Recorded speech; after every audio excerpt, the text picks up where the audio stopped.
Hello বন্ধুরা, সবাই কেমন আছো? চলে এলাম চিকেন রেজালার নতুন একটা ব্লগ নিয়ে। ফার্স্টে চিকেনটাকে ভালো করে ধুয়ে নিয়ে জল ঝরিয়ে তার মধ্যে একে একে নুন, চিনি, টক দই, আদা রসুন বাটা দিয়ে আর সাদা তেল দিয়ে ভালো করে ম্যারিনেট করে রাখতে হবে। ফ্রিজের মধ্যে 1 ঘন্টা রাখলেই যথেষ্ট। এরপর কড়াইতে সাদা তেল দিয়ে তার সাথে কিছুটা ঘি দিয়ে গরম করতে দিতে হবে।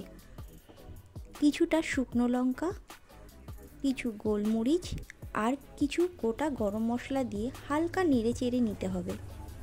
একটা মিক্সিং জারেতে পেঁয়াজ, আদা, রসুন আমি একসাথে পেস্ট করে নিই। এরপর ওই পেস্টটা কড়াতে ঢেলে ভালো করে নাড়াচাড়া করে নিয়ে আগে থাকতে বেটে রাখা কাজু বাদাম ও পোস্ত ফ্যাটানো টক দই সেটা কড়ায় ঢেলে দিতে হবে। এরপর ভালো করে নাড়াচাড়া করে যখন একটু তেল ছেড়ে ছেড়ে বেরিয়ে আসবে মশলাটা থেকে, তখন ম্যারিনেট করা চিকেনটা ওর মধ্যে দিয়ে দিতে হবে।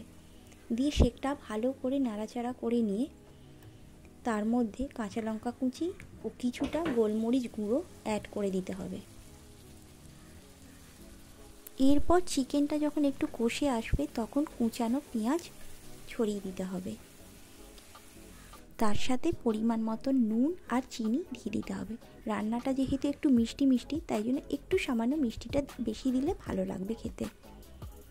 এরপর 1 কাপের মতন জল দিয়ে দিতে হবে। আমি এখানে বাটি ধোয়া জলটা ইউজ করেছি।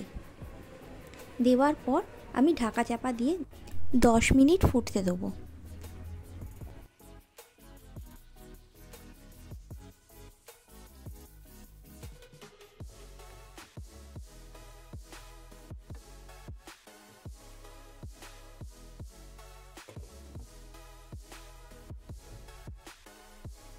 10 মিনিট পর ঢাকা খুলে দেখে নেব চিকেনটা ভালোভাবে সেদ্ধ হয়েছে কিনা।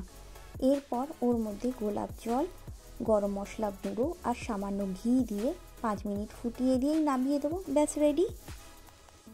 ভিডিওটা ভালো লাগলে চ্যানেলটাকে সাবস্ক্রাইব করে দিও আর শেয়ার করে দিও আর লাইক করে দিতে ভুলো না কিন্তু। Thank you.